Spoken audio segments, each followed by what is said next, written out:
How y'all doing? Now today, I'm gonna show you how to install a blade guard on my Riving 10-inch table saw. Now I got this request from a fan, shout out ABE. I don't know if that's Abby or Abe, but whoever you are, I appreciate you. If anybody else has any suggestions or anything that they want to see me do, a new video, something, whatever, let me know in the comments. I appreciate it all. So I'm gonna show you in this video how to install it, of course, how it's used, but I don't really use it. So I'm gonna also show you why I don't use it and why maybe you should use it. It's definitely a good thing for beginners. If you're just starting off and you're not really comfortable with it, it's definitely something that's gonna save you, you know what I'm saying? So if you make a mistake, it's there to kind of help you. But I don't use that. I use the micro jig thing, which I think is a lot more secure. Even if you are a beginner, I still think this is one of the best tools you can have for a table saw. All them push sticks and everything don't get it done right. That's really what you should have. But I'm gonna show you how to do it. And without further ado, let's get it done. First thing we're gonna do is take off this blade guard. We're going to want to raise the blade up. Now that's at its highest point.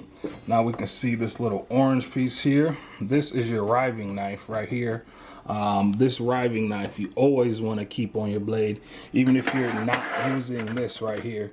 You always want to keep this riving knife. This is what prevents a lot of like the kickback, because it doesn't bunch up in the back right here with this here.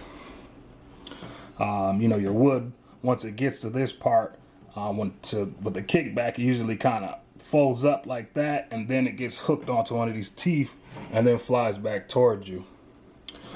So with this right here, this riving knife, it keeps that wood so it's always separate, even as you go through it, so it doesn't, you know, close and pinch and then fly back at you. All right, so we definitely always want to keep that on there. But to do this blade thing, to put this blade guard on, we're gonna want to lift this up.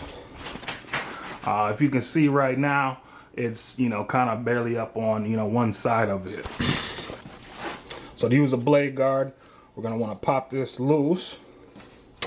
Just gonna pull that up, and then you're gonna want to just wiggle this a little, and then it'll release and pull up to that next spot. And then you're just gonna want to put that back down. Now be careful putting this back down, because that blade's still right there and you don't want to catch one of your fingers in there. Yeah, make sure it's set in the right spot. If it's too hard to push down, it probably ain't in the right spot. Alright. Now that's in there. You can see it's a lot further than it usually is. You see that sawdust there. So now it's up, and we're checking it to make sure it's nice and secure, it ain't moving. This is upside down right now. So this back tooth right here is going to connect to this one right here. And then this one in the front, that's just the kind of the lock one, is going to be placed into there. Now we're ready to line this up. Now before you line it up, we want to make sure that this button right here isn't forward. You want this thing facing backwards, because this is unlocked and that's locked in position. So pull that back. Get this little bar right here lined up with this here, and just lock it in. So that's gonna sit there and then fall forward into that other hole, and then we're gonna use this little lever here to push forward and lock it into place. Now we just want to jiggle it around and, you know, make sure it's on there, it's in the right hole, you ain't missed nothing. And then these back things here we want to lay down, because those things are going to prevent or help prevent the kickback. So if a piece tries to, you know, kick back, it's going to catch onto this instead of, you know, kicking back into your face. And that's simple as that as far as putting it on there. You still can, you know, raise this thing up and down depending on how much, you know, you need it. So this black part, you know, and this is basically just to make sure, you know, as you're feeding, you know, wood in your hands, you know where your hands should and shouldn't go. You know, in the beginning, you might try to push it, you know, push your hands past it because you think, you know, okay, I got a couple more inches or something. I could do a little more, and then it catches, and then it's over. So that's a good thing to set a reminder. And then, you know, when you don't use this thing, you'll kind of just be used to where your hands should and shouldn't go. Another reason why I don't like using this, just using, you know, the blade guard with this push stick, is because you don't get enough grip on this. So of course you're not gonna have your hands in there. So after that, all you have is this to push on there. Now I don't know if you can see it, but this gap right here is slowly getting bigger. So that means that your wood isn't gonna be perfectly straight.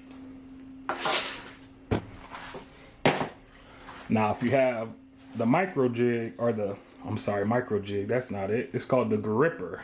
If you have the gripper, then this thing holds your down pressure, holds your over pressure, so you're holding towards this fence, and then you can push through. And now this thing is so tight to that thing, it ain't going nowhere. So, you know, as you're pushing through, you can push down, but you don't have control over this piece. So, I mean, I'm barely touching it, and I can flop that thing up, you know. If you have this on there, you're putting down pressure on this thing. You can't move it. It's not gonna go anywhere. All right, this is the first cut with the blade guard and the push stick. And I want you to pay attention to these spots right here. They just start going crazy, jiggling back and forth. Oh yeah, you see it right there? That's not good. Let's rewind that. Let's see it one more time. Oh yeah, you see that jiggling back and forth? That's not how you get straight, precise cuts. That's just not it. And definitely not safe. Now the second one went a little bit better. I think it was because it was so close to that fence, but either way. Yeah, that wasn't cool. That wasn't comfortable.